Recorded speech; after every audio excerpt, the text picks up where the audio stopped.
Olu lusasazo ngqo lwendaba lusiza kwikomkhulu le-SABC e-Auckland Park eRhawutini nazi eziphambili.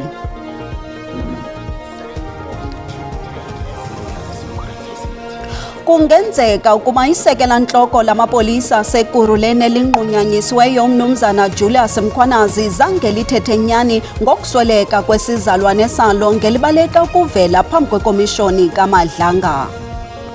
I did not take any money in respect of this bail application. I did not know Mr. Molefe at all. I've never met him. Right, and the Office of the Chief Justice. Umongameli wejaji obambeleyo eGauteng uJaji Obrile Dwaba usikhabenga womane izityholo zokuba wafunjathiswa ngotyholwa ngokuba ngungqondo-ngqondo wolwaphulo-mthetho loshishino lweziyobisi uKatiso Kate Molefe watsho esithi akukho bungqina buxhasa ezi zityholo. Molweni Mzontsundu, singonondaba belijelo losasazo sesilungele kwakho ukuniphakela kuvimba wethu wanamhlanje singalibasanga maseko masingene emxholweni. Kungenzeka ukuba isekela-ntloko lamapolisa seKurhuleni elinqunyanyisiweyo uMnumzana Julius Mkhwanazi zange lithethe nyani ngokusweleka kwesizalwane salo ngelibaleka ukuvela phambi kwekomishoni kaMadlanga. Oku kuvele ngethuba uMnumzana Mkhwanazi evela kwakhona kule komishoni ngale ntsasa. Umnumzana Julius Mkhwanazi olisekela-ntloko lamapolisa kamasipala waseKurhuleni elinqunyanyisiweyo kwakumele ubuyele kwikomishoni kaMadlanga kwinyanga ephelileyo agqibezele ukunika ubungqina aphendule kwizityholo tyatya kwazona ze iseshoni yokubuyela kwakhe ehlehliswe emva kweengxelo zokusweleka kukamama wakhe. Ukuqala kweseshoni ngale ntsasa kuqhumuthuli ngethuba kuvakala ukuba ayingonina wakhe uMkhwanazi oswelekileyo. Okhokela ubungqina kwikomishoni kaMadlanga uAdvocate Mahlaphe Selo SC uvakalise ungayithembi ingcaciso kaMnumzana Mkhwanazi ngokungachaneki kwengxelo ethi ngunini otshabileyo kanti sesinye isizalwane. As you know that the records as provided from Home Affairs are indeed correct, and that you lied to the commissioners when you sought an extension for your appearance. What's your comment? I didn't lie. I still maintain I didn't lie. And I still maintain that some of these documents that are here, I'm seeing them for the first time. As I've said, it's an embarrassment. I'm still saying the mother that were buried or were burying on that date, I forgot the date. I think it's the 22nd, if I'm not mistaken. She's my mother, she raised me. Umnumzana Mkhwanazi ubile walithonse zama ukucacisa ubudlelwane bakhe nengwevukazi elanduleleyo eliphakathi kwenyanga ephelileyo uthe ebengabaleka ukuchopha ichaze kwikomishoni. You see, and she's the wife of my father, the father that gave birth to me, and I still say uba umkhulu William Mkhwanazi and grandmother Ufoleni Maria Mkhwanazi, they are my grandparent, you see. And as I've said that, I think I'm repeating it for the 7th time now. You can go and verify. And there's no reason for me to say I will run away from the... To be fair to you, because I see you are becoming emotional. I know some of us in our cultures, your father's wife is your mother. There's no such thing as stepmother, this. Those are English terms. Those are Western terms. Yes. Some of us, where we come from, the person that raises you is your mother, full stop. Usaqhuba uMnumzana Mkhwanazi lokujikajikwa ngemibuzo kwikomishoni kaMadlanga nasikele usuku lanamhlanje nangomzo okuqoshelisa ubungqina bakhe kuyo. Umongameli wejaji obambeleyo eGauteng uJaji Obrile Dwaba uzikhabenga womane izityholo zokuba wafunjathiswa ngotyholwa ngokuba ngungqondo-ngqondo wolwaphulo-mthetho loshishino lweziyobisi uKatiso Kate Molefe watsho esithi akukho bungqina buxhasa ezi zityholo. Oku kuvakalise kudliwano-ndlebe kunye nekomishoni yezobulungisa iJSC nanjengoko inxalenye yabajonge isikhundla somongameli wejaji eGauteng. Ujudge Aubrey Lidwaba uthi abukho kwaphela ubungqina bokuba woyamene nalo naliphi na uhlobo lolwaphulomthetho. Oku kuza emva kwezityholo ezivele kwikomishoni kaMadlanga ngo-Okthobha wenyanga ophelileyo, nalapho inqina elingumphandi wamapolisa elanikwa igama lika-Witness A latyhola ukuba uKatiso Kate Molefe wahlawula i-2.5 million rand kubantu abangaphakathi kwinkonzo yezobulungisa kuquka uJudge Lidwaba nanjengoko wayefuna ukunikwa i-bail.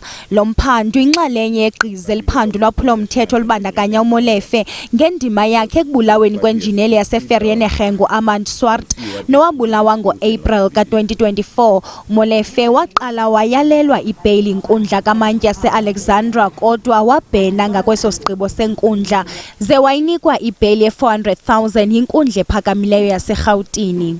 The implication of the allegation is that Mr. Katiso Molefe made 2.5 million rands available for a payment of a range of people, which could include the police, the prosecutors, and even the judge. And the big elephant is whether or not the judge took bribe money. Can you just answer that? I did not take any money in respect of this bail application. I did not know Mr. Molefe at all. I've never met him. I dealt with this matter in the ordinary course, my duties, and why I dealt with that matter, all bail appeals are regarded as urgent. Eziphendulela kwikomishoni yezobulungisa i-JSC, uJudge Lidwaba uthe izityholo zokuba wafunjathiswa nguKatiso Kate Molefe ngamampunge. Lihlehliselwe uLwesithathu weveki ezayo ityala lendoda neminyaka engama-56 etyholwa ngokudlwengula intwazana neminyaka eli-12 yaseDobsonville eSoweto. Lo mtyholwa ulilungu le-ANC kwanommelwane wale ntwazana. Onyawontle amatshantliziyo noluntu ngokubanzi babambe uqhankqalazo ngaphandle kwenkundla bememelela ukuba umtyholwa ngayinikwa ibheyile. Ukanti kuthathwa umfanekiso wevidiyo wesisiganeko kwaye uthendi kumaqonga onxibelelwano. Intatheli ye-SABC uCalvin Dludla ungamehlo neendlebe zethu kweli nqaku. Umhla zingama-20 kuMbasa okuyinyanga isiphezulu kwayo icala elibhekene nomsolo oneminyaka engama-56 njengoba ke kuthiwa ke uyabandakanyeka noma uyasolakala esigamekweni sekudlungula intombazanyana eneminyaka eyi-12 ubudala ke. Kanti iziko lendaba ze-SABC belilokhu likhona la ngaphandle kwenkantolo, kanti ke azange size silithole ithuba singamaziko ey'ndaba ehlukene ukuthi singene la ngaphakathi enkantolo ngenxa yesiminyaminya kanye nophicihici kanye nenkinga nje ezibe khona eyiholele ekutheni singakwazi ukuthi ke sikwazi ukungena. Kodwa ke sikhulumile ke nowengamele ke ezokuphepha komphakathi noma ezenhlala kahle la esifundazweni eGauteng uNomantu Ngomorali okuyena osichazelile ukuthi ke bambonile umsolwa, kanti icala ke libe selihlehlela ke umhla zingama-22 kuyena uMbasa okuyinyanga le esiphezulu kwayo. Abantu ke baphume ngobuningi ukuze kothamela leli cala ke akukho ngisho indawo yokubeka unyawo ngoba kukhona ngisho amaqembu ezombusazwe ahlukene afaka phakathi i-EFF, i-ANC, i-DA, iBosa kanye nezinye ke inhlangano. Bonke bashaya phansi bathi ke lo msolwa kumele ke angayitholi ibheyili. Bekwaziwa ukuthi umsolwa ke uwumfundisi ebandleni thizeni, kodwa ke lelo bandla ligcine likhipha istatement elimchitha elithi ke akayena ke umfundisi kodwa nje uyilingu lebandla, kanti kukhona umsebenzi uthile awenzayo. Kanti ke icala lihlehlela umhla zingama-22 kuMbasa. Igama lami uCalvin wakwaDludla, endabeni ze-SABC ngibika ngisenkantolo yemantshi eRodeport. Abantu abathathu badutyulwe lahlanziselwa kwilokishi yaseNew Cross eGugulethu. Isithethi samapolisa eNtshona Koloni uAndre Trout uthi amagosa abizwe kwindawo yexhwayelo izolo apho bafumanise umzimba wendoda nowasetyhini benamanxeba okudutyulwa ngaphakathi endlini. Umzimba wesithathu ufunyenwe ngaphandle kwale ndlu udutyulwe ngasemva entloko. uTrout uthi basaphanda ngesi siganeko kwaye basezithendeni zabarhanelwa.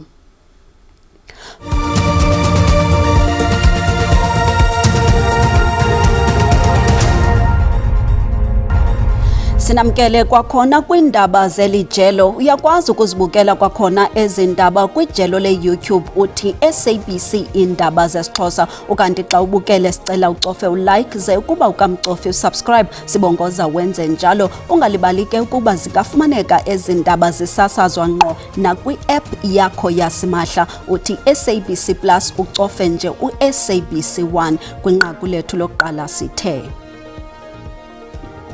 Kungenzeka ukuba isekela ntloko lamapolisa seGuruleni linqunyanyisiweyo umnumzana Julius Mkhwanazi zange lithethe nyani ngokusweleka kwesizalwane salo ngelibaleka ukuvela phambi kwekomishoni kaMadlanga. Oku kuvele ngethuba umnumzana Mkhwanazi evela kwakhona kule komishoni ngalentsasa. Ityala etyaleni lamadoda amathandathu atyhola ngokubulala abantu abali-18 kwilali yaseNgobozana elusikisiki liyaqhubeka kwinkundla ephakamileyo yaseMthatha nelichotshelwe lusikisiki eMpuma Koloni. Umtyholwa wesibini uAphiwe Ndende ubizelwe ekubeni angqine ehlatywa imibuzo ligqwetha lakhe uMawande Nogwali. UNdende udandalazisele inkundla ngomhla ukubanjwa kwakhe kwindawo yamatyotyombe iMkholombe ePort Shepstone KwaZulu-Natal. Kambe ke uthi wabethwa, wathukwa ze wagalelwa ngamanzi ngamagosa ayembamba kuquka nabanye abatyholwa ababini abaquka umtyholwa wesine uBonga Yintsa. Kananjalo uNdende ukwaxelele inkundla ukuba zange afundelwe malungelo wakhe yaye zange axelelwe ukuba uyabanjwa. Ukanti ke ekuhlatyweni kwakhe imibuzo ligqwetha lakhe ukuba wayeluqonda ncakasana ulwimi lwesiNgesi kusinina. Uphendule uNdende ngelithi kancikane. Umphathiso wezamahlathi ezentlanzi nokusingqongileyo Willie Ocamp uthi elisebe liza kuwathabatha amagunya wolawulo lweziseko zophuhliso ezintsha kwindawo yezokhenketho iAglas National Park Lighthouse Precinct eNtshona Koloni ngokusebenzisana ne-arhente elawula imiyezo iSandparks.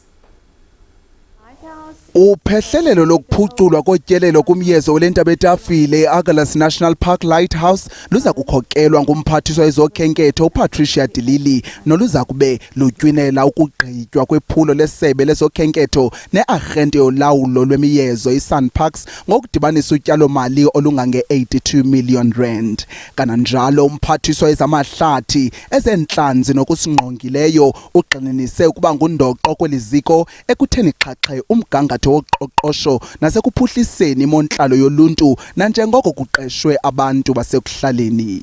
It's very important to show what can happen when different departments decide to work together. This project has been done in conjunction between Sandparks and the Department of Tourism under Minister de Lille. Collectively, we have injected 82 million rand into this project, 55 million from tourism and 27 million from Sandparks. And that gave us this beautiful place where we are now. In the past, if you have passed by the lighthouse, you took your picture and you went past because there was nothing that you could do here. Now all of a sudden you've got a very nice restaurant, you've got a curio shop, we've got small stalls where people are selling stuff that they do handmade, all of them local people that's employed here. The Agulhas Park has always been managed by Sandparks. This project has now been completed and it will be managed by Sandparks, and Sandparks manage its facilities very well. We saw the Dinosaur Centre in Golden Gate last year, and this is just a continuation on the excellent work that Sandpark does when it comes to that. Unozakzaku welizwekazi laseMelika eMzantsi Afrika uBrent Bozell ubebambe intlanganiso kunye nowayesakuba ngumongameli uThabo Mbeki eRhawutini. Ukusukela oko efikile kweli lizwe unozakuzaku uBozell uzibandakanye ngokubanzi noluhlu lwabantu kunye nemibutho yahlukeneyo kwelizwe liphela. Kwiveki ephelileyo uthe thaca amaphepha akhe okuchongwa ngokusesikweni njengonozakuzaku kumongameli uCyril Ramaphosa. Intlanganiso yakhe noMbeki iyinxalenye yenzame zakhe zokufikelela eluntwini ngokubanzi nezijolise ukwandisa unxibelelwano nokwakha ubudlelwane. uBheki ngaphambili wakubethelela ukubaluleka kothethathethwano olwakhayo phakathi koMzantsi Afrika neMelika, ekhuthaza ubudlelwane obusekelwe kwintlonipho nentsebenziswano.